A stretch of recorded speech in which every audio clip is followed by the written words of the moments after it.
A very good morning to my dear students. Today, in the first class of English of class 11th, I'm going to start with Khushwant Singh's The Portrait of a Lady. Khushwant Singh was an Indian author. He was also a lawyer, a diplomat, a journalist, and also a politician. Now, in this short story, he has written about his grandmother, his experiences with his grandmother, the portrait of a lady. Now, what is a portrait? Portrait is, over here, the meaning of portrait is an account of somebody, a sketch of somebody, an account of somebody's life.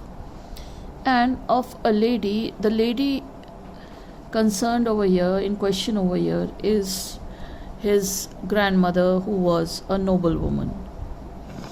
So, let's begin with the chapter. My grandmother, like everybody's grandmother, was an old woman. Now, whenever we see our grandmother, we've not seen the beauty of her youth or of her adulthood. We do not know anything about, we've not seen our grandmothers in a good age. We've always seen our grandmother at an old age. So over here, the first line itself says, my grandmother, like everybody's grandmother, meaning all the grandmothers, was an old woman. Just like everybody else's grandmother, his grandmother was also an old woman. And the signs of old age, she had been old and wrinkled for the 20 years that I had known her.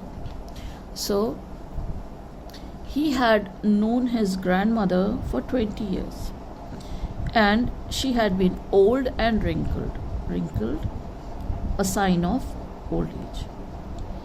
People said, now since he did not meet his grandfather, and so people said that she had once been young and pretty.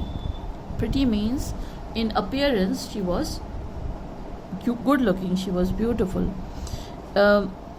People said that she had once been young and pretty. That is what people said. He did not know. And had even had a husband. Since he did not meet his grandfather, so over here it is said that people said that she even had a husband. And that was hard to believe, because he had not seen his grandfather. So this thought of her being young and pretty and people saying that she even had a husband, that was unacceptable for him. It was unbelievable for the author. My grandfather's portrait hung above the mantelpiece. Now, the place over the fireplace, a structure that is above the fireplace, that is known as mantelpiece. And in the drawing room, just above that, hung a portrait of the author's grandfather. Now, how was the grandfather like? That is what he's trying to say. He wore a big turban because he was a Sikh, so he wore a turban, a big turban, and loose fitting clothes. That is on the portrait that hung above the mantelpiece. His long white beard covered the best part of his chest, and he looked at least 100 years old. So the portrait, it was also of an old person, because his beard was white and it was long and it was covering his chest, the best part of his chest. And since he looked old, so the author says that it did not look as if it looked as if he was 100 years old. He did not look the sort of a person who would have a wife or children. So because he was old, and usually the young people, they have wife and children, so he because of the old age, because of his white beard, so he did not look like a person who would have a wife and children.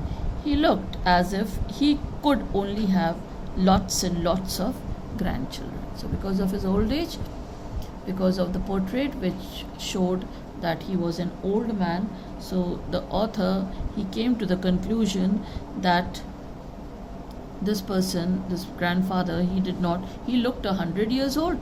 And the second thing, that he did not look like a person who would have wife and children. In fact, he looked like a person who would have lots and lots of grandchildren. So that is about the grandfather. He'd already told about his grandmother, that she was old and wrinkled, and the thought that she was once young and pretty, it was unbelievable. As for my grandmother being young and pretty, the thought was almost revolting. Meaning, the very thought that the grandmother was young and pretty, it was a revolting thought, that it was unacceptable, not acceptable at all. She often told us of the games she used to play as a child. Now, when you sit with your grandparents, then they tell you stories about their childhood. So, similarly, over here also, the grandmother, when he used to sit with her, she would tell the stories of her when she was a child. That seemed quite absurd and undignified on her part, meaning the games of those times and the present games, there's a wide difference, and that too there's a generation gap, 2 generations gap. So it was illogical, that was absurd of the games that she said, and it was really unfitting of her part to say something about the games that she played in her childhood. And the author, he didn't take it very seriously, and in fact he treated it like the fables of the prophets she used to tell us. The old people, the grandparents, they tell stories with a moral. So that is what is over here. The fables, they are short stories with morals. And even the stories, that the fables that she used to tell, he did not take it seriously, just like the way she told about her childhood and her playing games, he didn't take it seriously. Now, how she appeared. She had always been short and fat and slightly bent. Short, fat, and slightly bent. Her face was a crisscross of wrinkles, meaning the wrinkles were from everywhere to everywhere. The entire face was a crisscross of wrinkles running from everywhere to everywhere. She was too old. No. We were certain she had always been as we had known her. That is old. Old, so terribly old that she could not have grown older. Meaning, she was so old from the time that he had been seeing her, that time had stopped, and she was so old that she could not grow older than that, and had stayed at the same age for 20 years. That is what I just told you. She could never have been pretty, meaning in appearance she could never have been pretty, good looking, but she was always beautiful. Now, there is a difference between pretty and beautiful. A pretty person in appearance, and a beautiful person in appearance as well as from the soul, that is from her inner self. So the author, he's saying that she could not have never been pretty, but she was always beautiful. She hobbled around about the house in spotless white, with one hand resting on her waist to balance her stoop. Since she was a little bent, so she limped around the house in spotless white, that is the color of her dress, She was always wearing a white dress, and one hand resting on her waist to balance her stoop, to balance her bend. She was always keeping one hand on her waist, and she was limping around the house in a spotless white dress. And on the other hand, one hand she was balancing her stoop, and on the other hand she was telling the beads of her rosary. Now, the rosary is a string of beads, and she was just telling the beads of her rosary, which any of the mantra or any of the prayers she used to count on the beads of her rosary. Her silver locks were scattered untidily over her pale, puckered face. Her silver locks, meaning her white hair, it was covering her face untidily, not combed, but thrown over her face, her pale face. When people they grow old, they lose the luster of their skin, and there's a yellowish tinge on their faces, that is pale, and puckered face meaning wrinkled face. So her white hair, it was scattered untidily, meaning not properly combed, over her pale puckered face, and her lips constantly moved in inaudible prayer, a prayer which was unheard, not audible, and she was always counting the beads of her rosary. Yes, she was beautiful. Yes, she was beautiful, meaning from her inner self, she was beautiful. She was like the winter landscapes in the mountains, an expanse of pure white serenity, breathing peace and contentment. Now, the meaning of this, she was like the winter landscape in the mountains. When you go to the mountains in the winters, you see that all around it's just the snow, and very less people are there, so there is peace. And so she was just like the winter landscape in the mountains, because she was always dressed in white, so the white color matching with the snow, an expanse of pure white serenity, breathing peace and contentment. Now she was like a stretch of pure white serenity. Over here it means calmness. So she was just like that, breathing peace and contentment. Breathing peace and contentment, meaning now finishing off her duties, she was satisfied, and hence there was contentment, relieving herself of her duties. Like the parents, they have the duties of the children, they have to look into their studies, they have to try to make up the career. The girls, they have to get the girls married. So this is the responsibility. But since she had finished off her responsibility, so she was in a state of satisfaction, and since she was wearing a white dress, so it was just like a landscape in the mountains, and she was at peace continuously, a religious lady, in audible prayers and telling the beads of her rosary. So this was about the grandmother. It's somewhat like the character sketch of a grandmother. My grandmother and I were good friends. Now the relationship between the grandmother and the grandchild, they were good friends. Usually they are, the grandchild and the grandmother, grandparents, they are good friends. My parents left me with her when they went to live in the city, and we were constantly together. Now the parents, they left the child in the hands of the grandmother to take care of the child, and they went to the city, that the grandmother will take care of the child, and she was like a foster mother, and she was nurturing and taking care of the grandchild. How? She used to wake me up in the morning and get me ready for school. First thing, like the parents, like your mother, the grandmother was doing the duty of the mother over here. She used to wake the grandchild in the morning and get the child ready for school. How?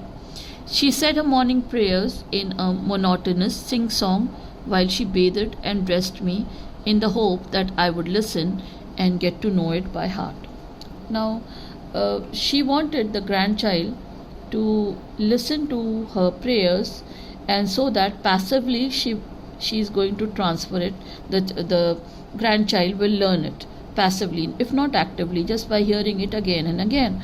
And so when she used to give the grandchild a bath, she used to sing the prayers in a monotonous way. Now every day the same thing, so it becomes boring. So in a very boring manner, in a sing-song manner, and dressed me in the hope that I would listen and get to know it by heart. So that was the hope, that by listening it every day, the grandchild would be able to grasp it and learn it by heart. I listened because I loved her voice, but never bothered to learn it. Now, the grandchild, he listened, but he never bothered to learn it. Then she would fetch my wooden slate, which she had already washed and plastered with yellow chalk. Now, in the olden times, the wooden slates, they were there, and they used to be plastered with yellow chalk, and by dipping the ink, the pen in the ink, they used to write it. She had already washed and plastered with yellow chalk a tiny earthen ink pot and a red pen. Tie them all in a bundle and hand it to me. And so, just tying it and hand it to him. And after a breakfast of a thick stale chapati, stale meaning from the previous day, stale chapati, not fresh, with a little butter and sugar spread on it, we went to school. And so, sprinkling some sugar on the butter, they went to school. She carried several stale chapatis with her for the village dogs. Now, not just that she fed the author, she also took some chapatis for the village dogs. So this shows that she was also kind to animals, and she was concerned about the animals also. My grandmother always went to school with me because the school was attached to the temple. Now her reason for accompanying the grandchild to the school was different, that she wanted to go to the temple because it was attached to the school. The school was attached to the temple, and so she was a religious lady, and because of this she went along with the grandchild. The priest taught us the alphabets and the morning prayer. Now the priest, the temple priest, he taught the children the alphabets and the morning prayer, while the children sat in rows on either side of the veranda, singing the alphabet or the prayers in a chorus. In a group, the children, they used to sit on either side of the veranda, and they used to sing the prayers all together in groups.